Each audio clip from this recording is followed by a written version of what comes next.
이름 찬양 무료의 강물 흐르는 무료한 땅에 살 때에 주님 찬양해 주 이름 찬양 거칠은 광야와 같은 인생길 걸어갈 때도 주님 찬양해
자, 우리 다 같이 사도신경으로 우리 신앙을 고백하겠습니다. 나는 전능하신 아버지 하나님 천지의 창조주를 믿습니다. 나는 그의 유일하신 아들 우리 주 예수 그리스도를 믿습니다. 그는 성령으로 인도되어 동정녀 마리아에서 나시고 본디오 빌라도에게 고난을 받아 십자가에 못 박혀 죽으시고 장사된 지 사흘 만에 죽은 자 가운데서 다시 살아나셨으며 하늘에 오시어 전능하신 아버지 하나님 우편에 앉아 계시다가 거기로부터 살아있는 자와 죽은 자를 심판하러 오십니다. 나는 성령을 믿으며 거룩한 공교회와 성도의 구제와 죄를 용서받는 것과 몸의 부활과 영생을 믿습니다. 아멘. 찬송가 35장 찬송입니다.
교동문 31번 교독하시겠습니다.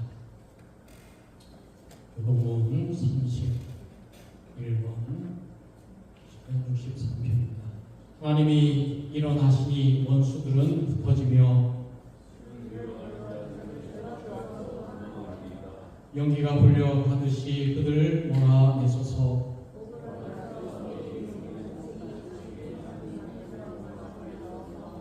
의인은 기뻐하여 하나님 앞에서 뛰놀며 기뻐하고 즐거워할지어다. 하늘을 타고 광야에 행하시던 이를 위하여 대로를 수축하라. 그의 거룩한 소소에 계신 하나님은 고아의 아버지시며 과부의 세판 자니시라. 갇힌 자들은 끌어내사 형통하게 하시느니라. 하나님이여 주께서 가난한 자를 위하여 그의 혜택을 준비하셨나이다. 아멘. 이 시간 김유미 집사님 나오셨습니다.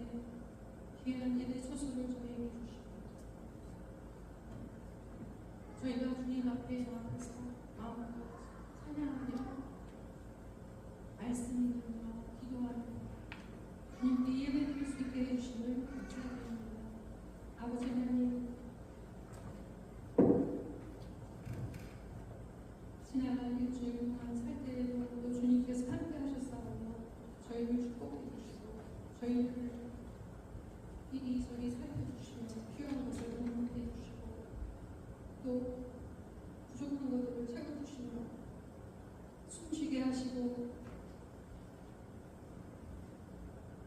힘있게 하시고 살게 하여 주셨으니 감사드립니다.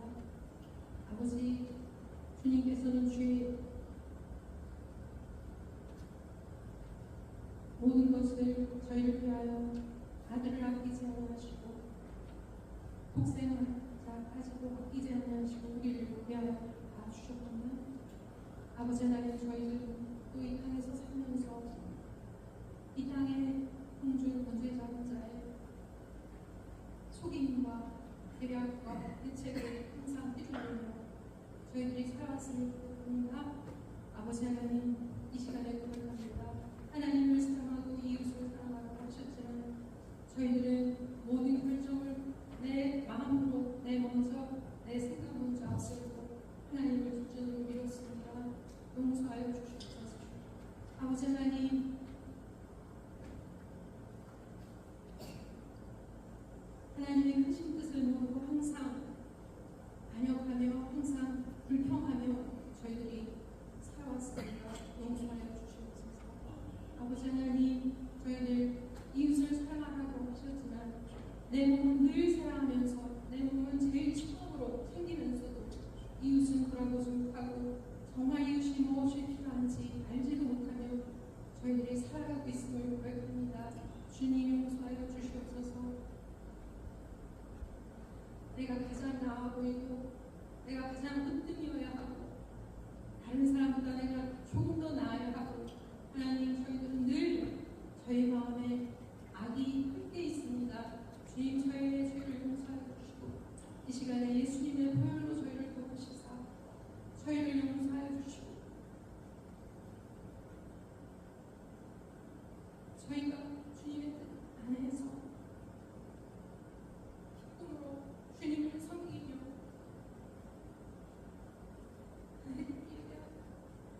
이 시간에 하나님과의 관계가 회복되는 시간이 되게 하여 주시옵소서. 아버지 하나님, 감사합니다. 주님, 오늘도 목사님께서 성령 아래 기도하시며 성실히 준비하신 말씀을 들을 때 아버지, 저희에게 경건한 고넬료가 베드로 사도를 초청하여 가족, 친척, 가까운 친지를 불러 말씀드릴 때 성령이 내게 오셨다고 말씀하셨사옵니다. 주님, 저희가 목사님께서 말씀을 전하실 때 주님, 이곳에 주님께서 불러주신 한 분 한 분 너무나 귀하고 아름답고 아버지께서 사랑하시는 한 분 한 분 백성이고 그들의 가족이며 친지들이 오니 하나님, 저희에게도 똑같이 성령을 부어주셔서 주님, 이 시간에 성령 충만함으로 저희가 기뻐 찬양하며 아버지 하나님, 아빠 아버지라고 마음껏 부르며 외치며 찬양하며 주님께로 나아가서 아버지 하나님께서 예수 그리스도 안에 하나님이 거룩하신 뜻과 하나님의 사랑을 온전히 깨달아 알며 이 세상을 참으로 하나님의 자녀답게 살아갈 수 있게 하여 주시옵소서. 아버지, 감사합니다. 이 시간에도 저희가 하나님께서 한 사람 한 사람 귀하게 부르시고 아름답게 세워주신 찬양팀 한 분 한 분과 성가대가 정성껏 준비한 찬양을 받아주세요. 아버지 하나님, 이 시간 기도합니다.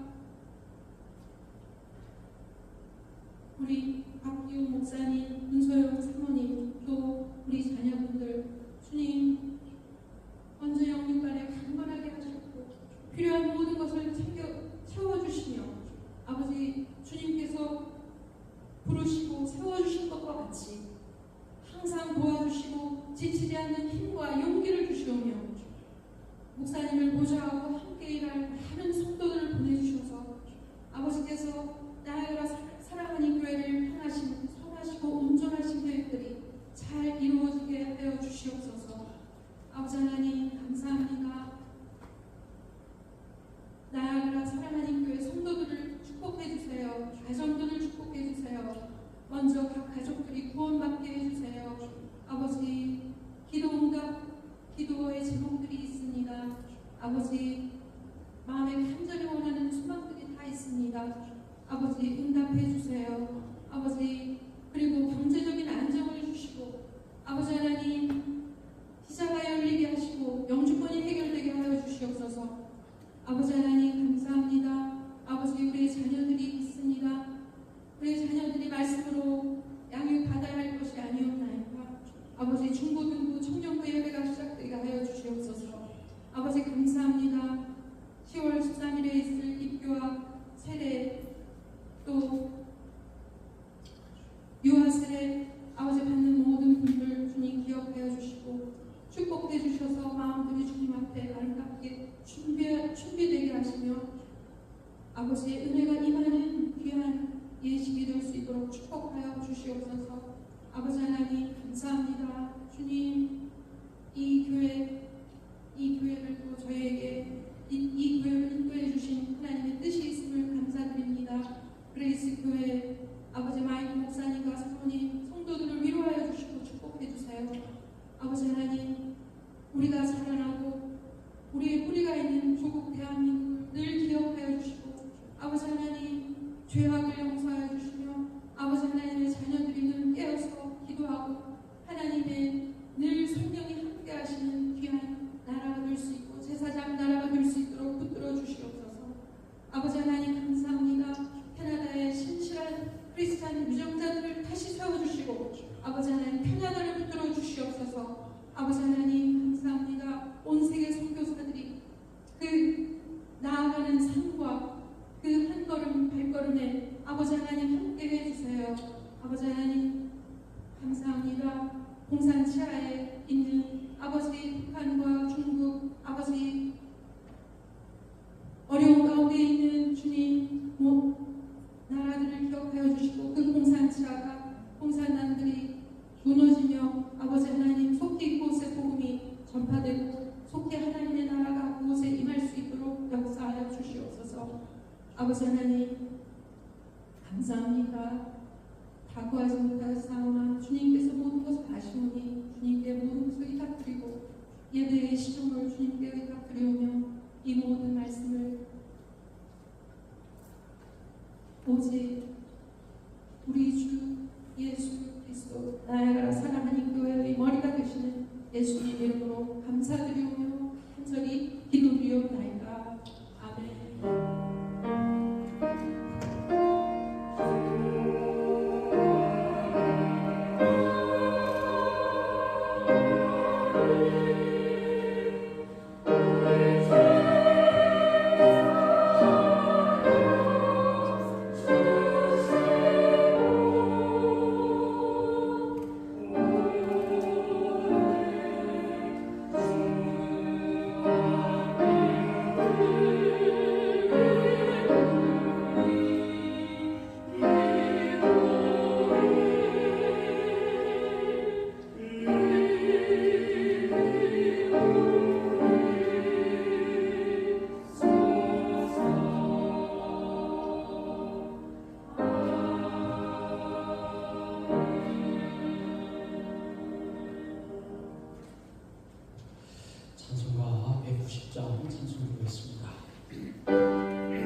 누가복음 10장 25절에서 37절까지 말씀을 한 목소리로 봉독하겠습니다. 누가복음 10장 25절에서 37절까지 말씀입니다. 어떤 율법 교사가 일어나 예수를 시험하여 이르되 선생님, 내가 무엇을 하여야 영생을 얻으리이까? 예수께서 이르시되 율법에 무엇이라 기록되었으며 내가 어떻게 읽느냐? 대답하여 이르되 내 마음을 다하며 목숨을 다하며 힘을 다하며 뜻을 다하여 주 너의 하나님을 사랑하고 또한 내 이웃을 내 자신같이 사랑하라 하였나이다.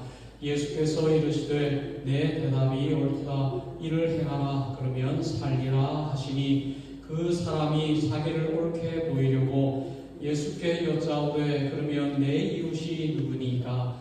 예수께서 대답하여 이르시되 어떤 사람이 예루살렘에서 여리고로 내려가다가 강도를 만나매 강도들이 그 옷을 벗기고 때려 거의 죽은 것을 버리고 가더라. 마침 한 제사장이 그 길로 내려가다가 그를 보고 피하여 지나가고 또 이와 같이 한 레위인도 그곳에 이르러 그를 보고 피하여 지나가되 어떤 사마리아 사람은 여행하는 중 거기 이르러 그를 보고 불쌍히 여겨 가까이 가서 기름과 포도주를 그 상처에 붓고 싸매고 자기 짐승에 태워 주막으로 데리고 가서 돌보아 주니라. 그 이튿날 그가 주막 주인에게 데나리온 둘을 내어 주며 이르되 이 사람을 돌보아 주라. 비용이 더 들면 내가 돌아올 때에 갚으리라 하였으니 내 생각에는 이 세 사람 중에 누가 강도 만난 자의 이웃이 되겠느냐? 이르되 자비를 베푼 자이니이다. 예수께서 이르시되 가서 너도 이와 같이 하라 하시니라. 아멘. 이 시간 성가대의 찬양이 있겠습니다.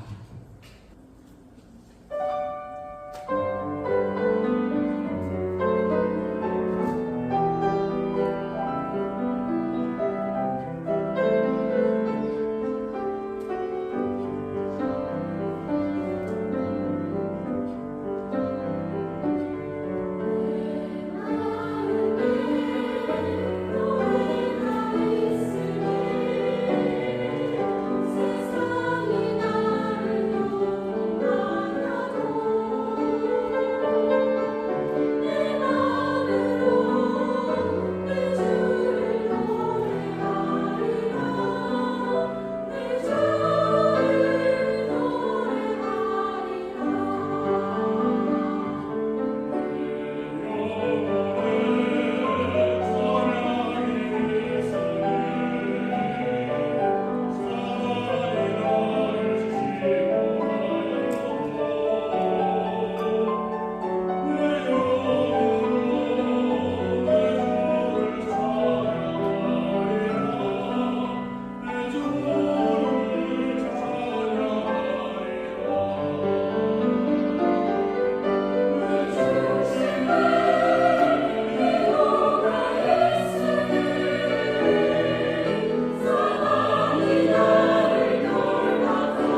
은혜를 감사합니다.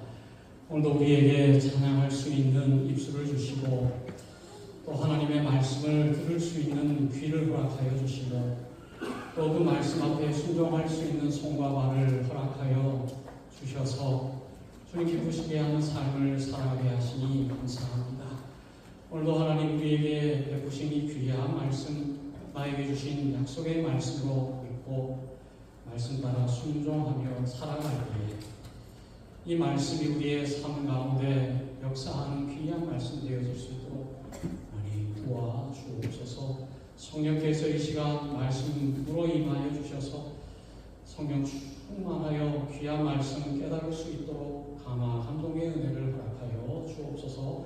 감사드렸고 예수 그리스도의 이름으로 기도드리옵나이다. 아멘. 우리 지난주에는 하나님의 계명을 하나님을 사랑하고 이웃을 사랑하는 것이다 라고 하는 것을 우리가 보았습니다.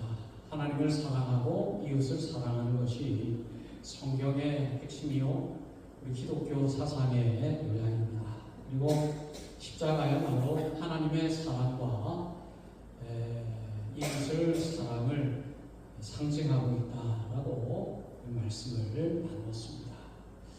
그리고 우리가 잘 알고 있는 이 십계명도 결국에는 하나님 사랑과 이웃 사랑을 잘 요약해 놓은 것이다 라는 것을 우리가 잘 알죠.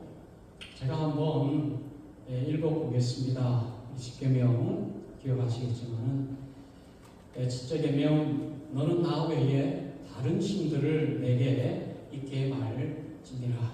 이 계명 너를 위하여 새긴 우상을 만들지 말고 또 위로 하늘에 있는 것이나 아래로 땅에 있는 것이나 땅 아래 물 속에 있는 것에 아무 형상이든지 만들지 말며 그것들에게 절하지 말며 그것들을 섬기지 말라.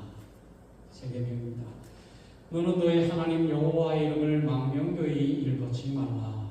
4계명 안식일을 기억하여 거룩히 지키라.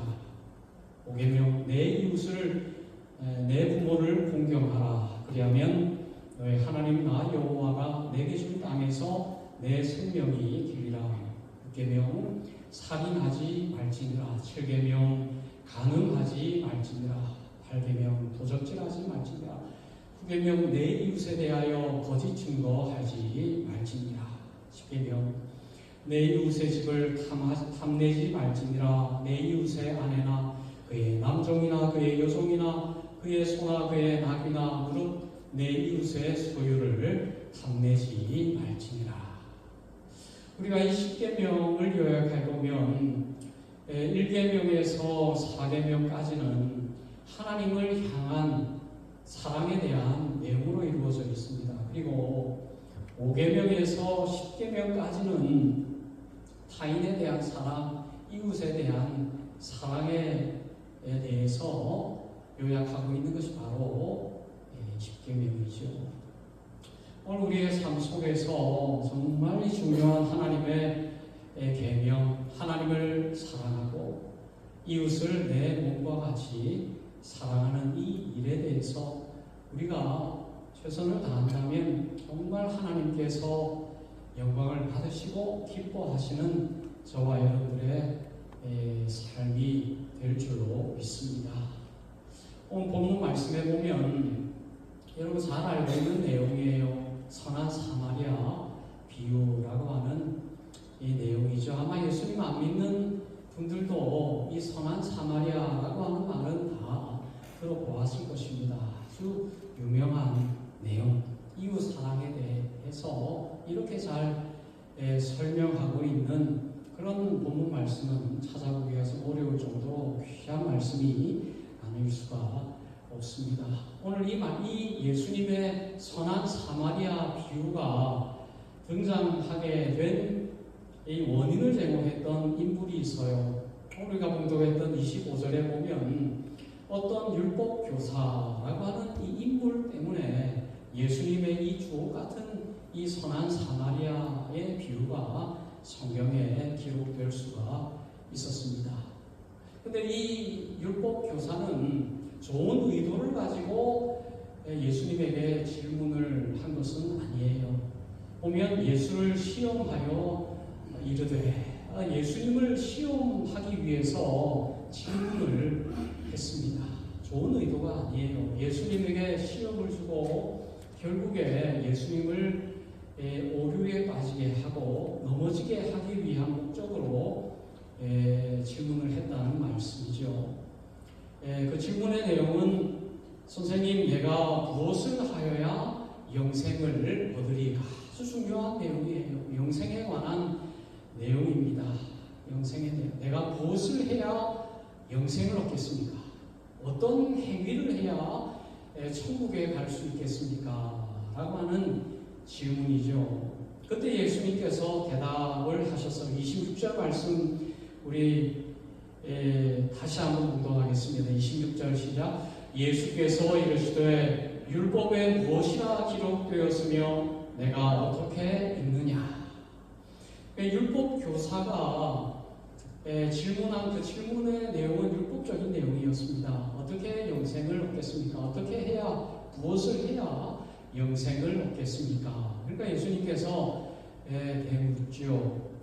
율법의 학자니까, 율법 교사니까 과연 율법에는 뭐라고 되어 있느냐?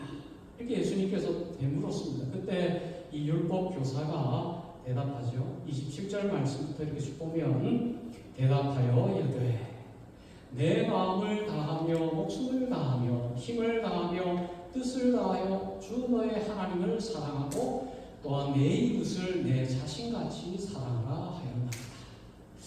아주 좋은 말씀을 했어요. 정말 율법의 핵심적인 내용을 예수님에게 대답해 주었습니다. 율법을 잘 알고 있는 사람이었습니다. 그 대답을 듣고 예수님께서 뭐라고 말씀하셨어요? 28절 말씀해 보면 예수께서 이르시되 내 대답이 옳도다. 내 대답이 맞다. 그렇게 말씀하시면서 이를 행하라. 그러면 살리라 하시니 그 얘기를 해요. 이 대답과 질문과 대답의 내용을 보면 우리가 생각하는 것보다 더 깊은 내용이 들어 있습니다. 무슨 내용이냐면 율법 종교와 은혜 종교의 지금 대립이 일어나고 있는 거예요. 율법 교사는 율법을 지킬 수 있다 그렇게 생각해요. 율법을 지켜야 구원을 받는다 그렇게 생각하는 사람이 율법 교사입니다. 그러니까 내가 무엇을 해야 영생을 얻습니까? 그러니까 자기의 행위로 구원을 받을 수 있다.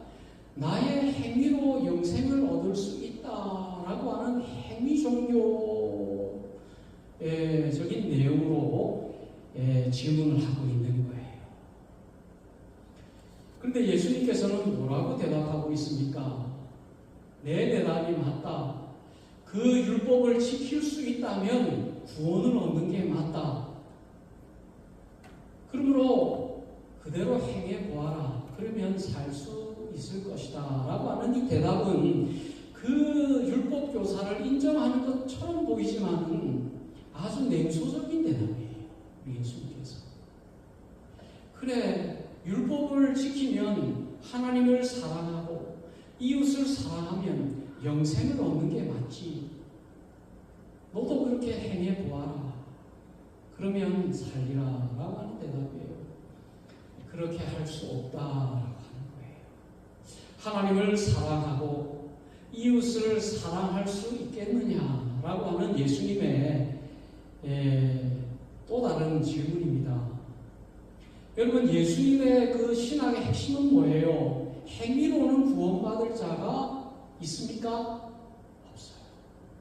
내가 아무리 선행을 베풀어도, 아무리 내가 이웃을 도와주고, 아무리 내가 착한 일을 하고, 내가 아무리 좋은 일을 해도 그것이 나를 구원해 줄 수는 없다. 그것이 바로 예수님의 사상입니다. 예수님의 뜻은 뭐예요? 나는 할 수 없지만 하나님께서는 하실 수 있습니다. 그것이 바로 예수님의 사상이에요. 오늘 여러분, 예수님께서는 할 수 없는 우리에게 할 수 있게 하시려고 이 땅에 오셨습니다. 하나님을 사랑할 수 없는 우리들을 하나님을 사랑할 수 있게 하시려고 이 땅에 오셨습니다. 이웃을 사랑할 수 없는 우리들을 이웃을 사랑할 수 있는 우리가 되게 하시기 위해서 이 땅에 오셨다 라는 사실을 여러분 꼭 기억하실 수 있기를 바랍니다. 근데 이 28절에 예수님의 이 대답, 내 대답이 옳도다. 이를 행하라. 그러면 살리라. 이 율법 교사는 이 말을 이해하지 못했어요. 아, 예수님께서 나를 인정했구나. 아주 자신만만했습니다. 그래가지고는 예수님에게 또 다른 질문을 하죠. 29절에 그 사람이 자기를 옳게 보이려고 예수께 여짜오되, 자기를 옳게 보이려고. 이게 여러분 행위 종교자의 특징입니다. 자기의 의를 드러내기를 원해요. 내 행위가 얼마나 거룩한가를 보여주고 싶어요. 여러분이 그 당시에 제사장이나 이 율법 교사나 서기관이나 이런 종교인들의 특징이 뭐예요? 자기의 의로움을 드러내려고 했어요. 시장 장바닥에서 막 기도했어요. 사람들이 지나갈 때에 손 들고 막 부르짖었습니다. 자기가 또 금식하면, 금식 시즌에 오면 사람들에게 금식하는 것을 보여주려고 세수도 안 하고 그냥 머리도 안 감고 돌아다니는 거예요. 나 금식한다. 나 이렇게 힘들어. 나 이렇게 굶고 다녀. 그걸 보이려고 하는 거예요. 자기의 의로움을 드러냅니다. 자기의 선함을 드러내기를 좋아해요. 내가 이렇게 거룩하고 내가 이렇게 하나님 잘 믿고 나의 행위가 이렇게 의로와 이걸 보여주려고. 그러니까 29절에 그 사람이 자기를 옳게 보이려고 율법 행위자, 율법 종교가의 특징이 그대로 드러나 자기를 드러내요. 자기의 옳음을 드러내요. 여러분, 예수 오래 믿는 사람이 걸리기 쉬운 이 모습이 바로 이 율법 행위자와 같은 모습입니다. 예수를 오래 믿고 교회를 오래 다니다 보면 이런 병에 걸려요. 자기가 자기 거룩한 행위를 드러내려고 하는 거예요. 나의 거룩함, 나의 선함, 나의 착감을 드러내려고 합니다. 그리고 어떻게 해요? 정죄합니다. 다른 사람을 정죄해요. 너 왜 주일날 교회 안 나가? 너 왜 헌금 안 내? 너 왜 전도 안 해? 너 왜 새끼도 안 나와? 그런 특징이 있어요. 그게 바로 율법 종교인의 특징입니다. 자기의 옳음을 드러내고 싶어. 자기의 거룩하심을 드러내려고 하는 거예요. 똑같은 모습이 29절 이 율법 행위자에게 드러나는 거예요.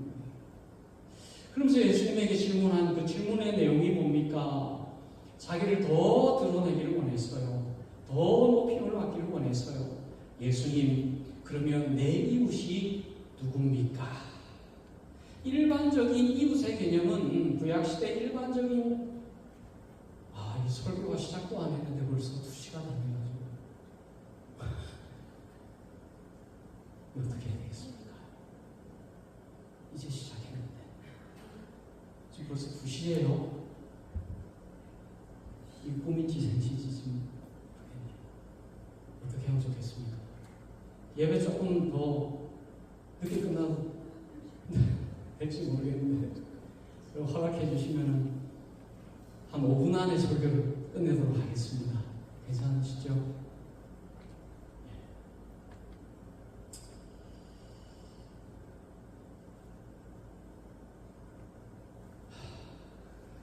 제가 무슨 말 하다가 이렇게 됐죠?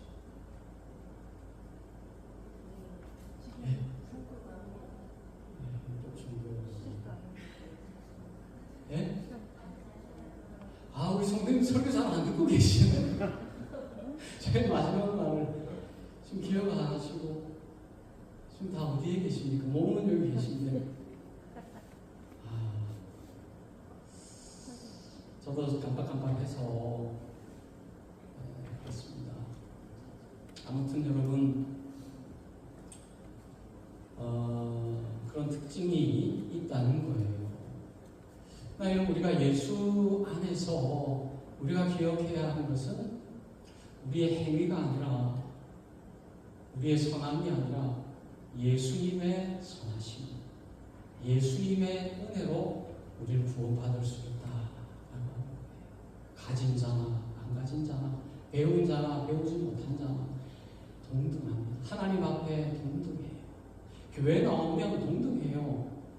가난한 사람이나 돈 많은 사람이나 학식이 있는 사람이나 없는 사람이나 교회 나오면 동일해요. 왜? 하나님 앞에 평등하기 때문에 그렇습니다. 왜? 다 죄인이기 때문에. 드러낼 게 하나도 없는 존재들이 교회에 나왔기 때문에 영광받을 존재도 없고 높임받아 마땅한 존재도 없고 또 멸시받아 마땅할 존재도 없는 것입니다. 그것이 바로 예수의 은혜의 복음이에요. 그렇지 않습니까?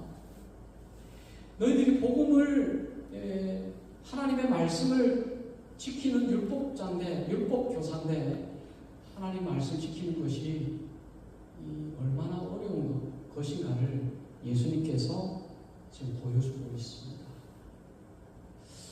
기억났어요. 이웃의 개념. 이 구약시대의 이웃의 개념은 유대인들에 의해서 유대인 아니면 개종자, 유대인으로 개종한 자들이 이웃의 개념이었습니다. 그 이외 이방인들은 이웃이라고 볼 수가 없어요. 또는 자기 주변에 있는 사람들, 자기 가족들, 친척들, 또 마을에 살고 있는 사람들이 이웃의 범주라고 그렇게 생각을 했습니다. 그러니까 예수님께서 그래 이웃이 누구냐? 너 주변에 있는 사람들이지, 너 친구지, 너 가족이지, 친척이지, 또는 유대인이지. 이렇게 대답을 하는 게 그 당시 마땅한 대답이었습니다. 그러나 예수님께서는 그 이웃에 대한 개념을 완전히 바꾸어 놓는 것을 예수님께서 보여주고 있습니다. 어떤 사람이 예루살렘에서 여리고 가다가 강도를 만났다 그랬습니다. 이 강도들이 옷을 벗기고 반죽게 된 것을 버리고 갔다 그랬습니다. 그런데 한 제사장이 보고 피해서 지나갔습니다. 한 레위인이 보고 피해서 지나갔습니다. 이게 저럴 수가 있나?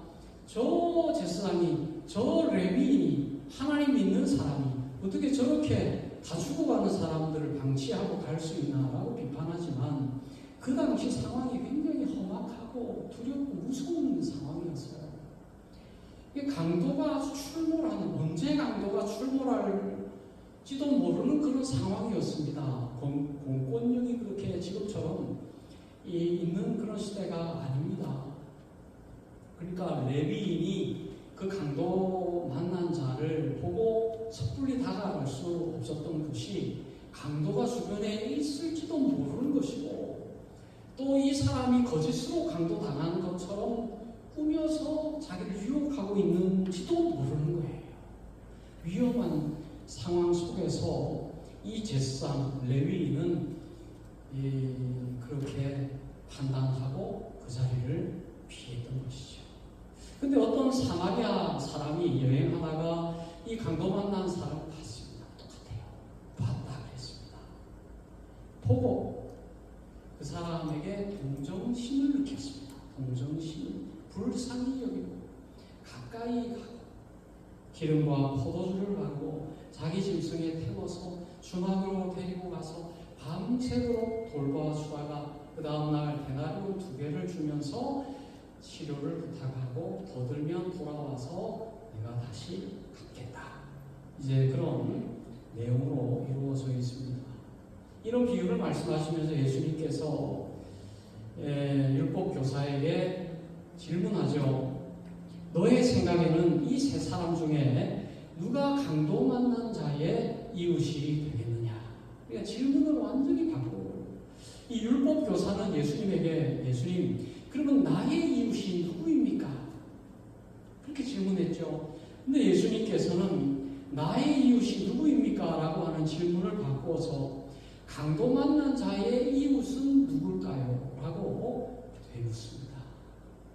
여러분, 우리의 이웃의 개념이 바로 율법 교사와 별반 차이가 없습니다. 우리의 이웃은 내가 결정해요.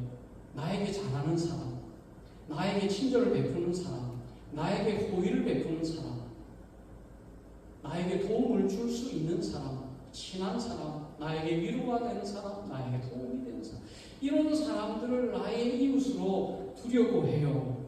상식적인 이웃의 개념 아니겠습니까? 근데 예수님께서는 그런 상식적인 이웃의 개념을 바꾸어서 강도 만난 자의 이웃은 누가 되겠느냐라고 질문하는 거예요. 여러분, 예수님께서는 우리가 이웃을 결정할 결정권이 없다라고 말씀하는 거예요. 내가 원하는 대로 나의 이웃을 결정할 수 있는 결정권이 없다라는 말이에요. 내 앞에 어려움 당하고 있는 그 사람이 나의 이웃을 결정할 수 있는 그 결정권자라는 거예요. 그것이 바로 예수의 이웃 개념입니다. 내 앞에 어려움 당한 그 사람이 있다면 내가 그 사람의 이웃이 되어주는 거예요. 내가 이웃을 결정하는 것이 아니라 그 사람이 결정하는 거예요. 얼마나 멋있습니까? 바로 예수님의 이 이웃에 대한 사랑은 이 정도 수준인 거예요. 여러분, 이 사마리아 사람은 결국에 예수님을 상징하고 있습니다. 예수님 자신을 상징하고 있어요.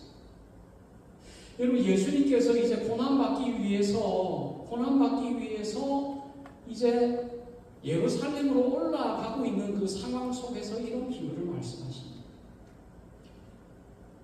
예수님께서 왜 이 예루살렘으로 입성합니까? 우리를 위해서 십자가 지시기 위해서 지금 예루살렘으로 입성하고 계시죠.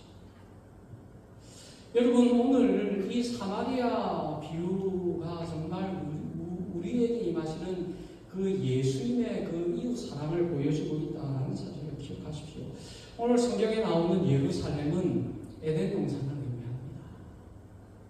그리고 여리고는 타락한 세상을 의미하는 거예요. 강도는 마귀를 의미합니다. 강도 만난 자는 저와 여러분 온 인류를 의미하고 있는 것이죠. 제사장과 레위인은 율법을 상징하고 있는 것이죠. 그리고 드디어 이 사마리아인은 예수를 의미하고 있습니다. 기름과 포도주는 성령과 예수 그리스도의 그 십자가의 보혈을 의미하는 것이고, 주막은 이 시대의 교회를 의미하는 것 아니겠습니까? 두 데나리온은 신약과 구약을 의미하는 것이고, 또 다시 돌아오면 내가 보상하리라. 그래서 바로 예수님께서 이 땅 가운데 재림하실 것을 상징하고 있는 것 아니겠습니까? 여러분, 이 비유에 보면 선한 사마리아 사람은 어떠한 어려움을 당하지 않았습니다. 자기의 시간을 들였고 자기의 또 비용을 들였을 뿐이에요. 그러나 여러분, 예수님은 이 선한 사마리아와 사마리아 사람을 비교할 수 없는 어마어마한 대가를 지불했습니다. 우리 인류를 보고 불쌍히 여기시고 인간의 몸으로 우리에게 가까이 오셨습니다. 예수님의 그 옥체에서 보혈의 은혜를 부어주셨습니다. 자기 짐승에 태웠습니다. 짐승에 태웠다는 말은 뭐예요? 여러분, 이 강도 만난 자를 자기가 타고 있는 짐승 위에 태웠다는 건 자기가 종이 되었다는 거예요. 강도 만난 자를 주인의 자리에 올려놨다는 거예요. 예수님께서는 우리의 종이 되셨습니다. 우리를 자기가 타는 짐승 위에 올려 두었습니다. 주막으로 데리고 가서 밤새도록 그를 돌보아 주었습니다. 데나리온 2개를 주었습니다. 그리고 돌아와서 보상하겠다라고 말씀해 주셨어요. 오늘 여러분, 예수님께서 우리에게 정말 진정한 친구가 되어 주셨어요. 예수님은 우리를 위해서 강도 만난 우리를 구원하기 하시기 위해서 자신 또한 강도 만났어요. 자기마저도 처참하게 강도맞아 대신 죽어주셨습니다. 여러분, 우리 예수님의 이 이웃 사랑의 모습을 보면 예수님께서 하나님 사랑과 이웃 사랑을 말씀하신 그 말씀의 의미를 우리가 잘 알 수가 있습니다. 여러분, 하나님 사랑과 이웃 사랑은 분리된 것이 아니에요. 하나입니다. 지난주에도 제가 말씀드렸죠. 우리 그리스도인들은 하나님을 뜨겁게 사랑해요. 하나님 열심히 찬양해요. 예배는 잘 드려요. 그러나 이웃 사랑이 부족해요. 여러분, 그러면 무슨 문제가 발생하냐면 하나님의 사랑도 거짓일 가능성이 굉장히 높습니다. 그게 굉장히 무서운 일이에요. 내가 하나님 사랑할 것 같은데 가만히 보니까 내 마음속에 이웃에 대한 사랑이 없다면 내가 하나님을 향한 그 사랑이 맞느냐 물어봐야 돼요. 내가 착각하고 있을 수가 있다. 그래서 요한일서 4장 20절 말씀에 누구든지 하나님을 사랑하노라 하고 그 형제를 미워하면 이는 거짓말하는 자니 보는 바 그 형제를 사랑하지 아니하는 자는 보지 못하는 바 하나님을 사랑할 수 없느니라. 이웃을 사랑하지 않는데, 형제를 사랑하지 않는데, 보이는 이웃과 보이는 형제를 사랑하지 않는데 보이지 않는 하나님을 어떻게 사랑할 수 있다는 말이에요. 요한일서 3장 14절에서 18절 말씀에 우리는 형제를 사랑함으로 사망에 옮겨 생명으로 들어간 줄을 알거니와 사랑하지 아니하는 자는 사망에 머물러 있느니라.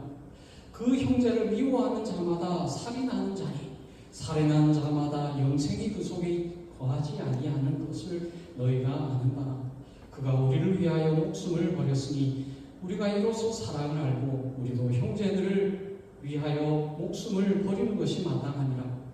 누가 이 세상의 재물을 가지고 형제의 궁핍함을 보도 도와줄 마음을 닫으면 하나님의 사랑이 어찌 그 속에 거하겠느냐. 자녀들아, 우리가 말과 혀로만 사랑하지 말고 행함과 진실함으로 하자. 여러분, 많은 그리스도인들이 말과 혀로는 사랑을 외쳐요. 그러나 행함이 없어요. 그 말로 끝나는 경우가 많습니다. 그러나 더 세속적인 사람은 말과 혀로도 사랑 못하는 사람들이 주변에 얼마나 많이 있는지, 말과 혀조차도 사랑하지 못하고 이간질하고 험담하고 조롱하고 미워하고 말로서 혀로서 죽이려고 하는 자들이 우리 주변에 얼마나 많이 있습니까? 그러니까 이 시대는 말과 혀만이라도 사랑하는 사람이 귀한 시대예요. 얼마나 악하면 얼마나 타락하면. 여러분, 거기에 머물러 있어서는 안 됩니다.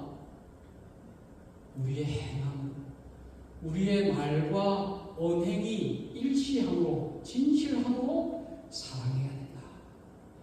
고린도전서 13장 4절에서 7절 말씀, 사랑은 오래 참고 사랑은 온유하며 시기하지 아니하며 사랑은 자랑하지 아니하며 교만하지 아니하며 무례히 행치 아니하며 자기 유익을 구하지 아니하며 성내지 아니하며 악한 것을 생각하지 아니하며 불의를 기뻐하지 아니하며 진리와 함께 기뻐하며 모든 것을 참으며 모든 것을 믿으며 모든 것을 바라며 모든 것을 견디느니라. 누가? 내가. 이 말씀을 나에게 주신 말씀도 같아요. 이 말씀을 다른 사람에게 빗대어서 너 말씀에 오래 참으라 그랬는데 왜 그랬어? 사람은 온유하라 그랬는데 왜 너는 온유하지 못해? 이런 식으로 하지 마라. 내가 오래 참고 내가 온유하고 내가 시기하지 않고 내가 사랑하지 않고 내가 교만하지 않고 내가 무례하지 않고 이 말씀을 나에게 주신 말씀으로 알고 이 말씀 앞에 순종의 삶을 누가 네가 그렇게 살아가는 게 아니라 내가 그렇게 살아가는 거예요. 그렇지 않습니까? 그러나 여러분, 그렇게 할 수 없다. 그것이 바로 예수님의 사상입니다. 내가 사랑할 수 있는 능력이 없다. 그 말씀 아닙니까? 그럼 어떻게 해야 되겠어요? 어떻게 해야 되겠습니까? 나는 사랑할 마음이 없는데, 나는 사랑할 능력이 없는데 어떻게 해야 되겠습니까? 요한복음 15장 9절 말씀에 아버지께서 나를 사랑한 것 같이 나도 너희를 사랑하였으니 나의 사랑을 해. 아버지의 사랑을 받은 만큼 여러분 사랑할 수가 있습니다. 왜 내가 이웃을 사랑하지 못합니까? 아버지의 사랑을 경험하지 못했기 때문에. 지극하신 하나님의 그 사랑을 경험하면 그 경험한 만큼, 깨닫는 만큼 이웃을 사랑할 수가 있습니다. 그렇지 않습니까? 요한복음 13장 34절에서 35절 말씀, 새 계명을 너희에게 주노니 서로 사랑하라. 내가 너희를 사랑한 것 같이 너희도 서로 사랑하라. 너희가 서로 사랑하면 이로써 모든 사람이 너희가 내 제자인 줄 알리라. 예수님께서 우리를 사랑하신 것 같이 이웃을 사랑하라. 예수님께서 우리를 사랑하는 것만큼 우리는 이웃을 사랑할 수 있습니다. 여러분, 그러니까 예수를 묵상해야 할 필요가 있습니다. 예수의 사랑을 묵상해야 할 필요가 있습니다. 여러분, 돈을 묵상해요. 유튜브를 묵상해요. 그렇지 않습니까?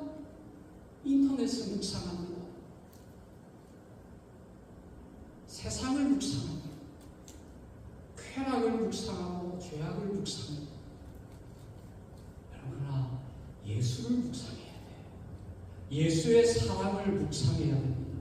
예수의 그 십자가의 은혜, 우리가 묵상하고 깨달은 그만큼 이웃을 사랑할 수 있다. 라는 거예요. 여러분, 오늘 예수의 사랑이 성령을 통해서 우리에게 부어졌습니다. 성령께서 우리에게 그리스도의 사랑을 전할 수 있는 능력을 주신다고 했습니다. 디모데후서 1장 13절에서 14절에 그리스도 예수 안에 있는 믿음과 사랑으로서 내가 들은 바 바른 말을 본받아 지키고 우리 안에 거하시는 성령으로 말미암아 내게 부탁한 아름다운 것을 지켜라. 성령의 능력으로 말미암아 우리에게 주신 그 아름다운 것, 하나님을 사랑하고 이웃을 사랑하는 삶을 살아갈 수 있게 하신다. 라는 거예요. 여러분, 하나님 사랑과 이웃 사랑은 동격입니다. 하나님 사랑이 더 크고 이웃 사랑은 더 작고, 하나님 사랑은 더 중요하고 이웃 사랑은 더 열등하고, 그렇지 않습니다. 하나님 사랑과 이웃 사랑은 동격이에요. 같은 것입니다. 분리될 수 없습니다. 여러분, 그래서 우리 예수님께서 이런 말씀을 해요. 마태복음 25장 31절부터 이렇게 쭉 보면, 인자가 자기 영광으로 모든 천사와 함께 올 때에 자기 영광의 보좌에 앉으리니 모든 민족을 그 앞에 모으고 각각 구분하기를 목자가 양과 염소를 구분한 것 같이 하여 양은 그 오른편에 염소는 왼편에 있으리라. 그때에 임금이 그 오른편에 있는 자들에게 이르시되 내 아버지께 복을 받을 자들이여 나와 창세로부터 너희를 위하여 예비한 나라를 상속받아라. 내가 줄일 때에 너희가 먹을 것을 주었고 목마를 때에 마시게 하였고 나그네 되었을 때에 영접하였고 헐벗었을 때에 옷을 입혔고 병들었을 때에 돌봤고 옥에 갇혔을 때에 와서 보았느니라. 그때 의인들이 대답해요. 주여, 우리가 어느 때 주께서 줄이신 것을 보고 음식을 대접하였으며 목마르신 것을 보고 마시게 하였나이까? 어느 때 나그네 되신 것을 보고 영접하였으며 헐벗으신 것을 보고 옷을 입혔습니까? 어느 때 병드신 것이나 옥에 갇히신 것을 보고 가서 배웠나이까? 예수여, 저는 그런 적이 없습니다. 그때 뭐라고 대답합니까? 내가 진실로 너희에게 이르노니 너희가 여기 내 형제 중에 지극히 작은 자 하나에게 한 것이 곧 내게 한 것이니라. 여러분, 가장 작은 자, 가장 별 볼일 없는 자, 내가 도와줘 봐야 어떠한 도움도 받지 못할 그런 가장 작은 자, 그 사람에게 행한 그것이 나에게 행한 것이다. 여러분, 우리가 하나님을 예배하고 하나님을 높이고 하나님의 영광을 높입니다. 어떻게 사는 것이 하나님의 영광을 높이는 거예요? 어려운 자를 도와주는 거예요. 나그네를 도와주는 거예요.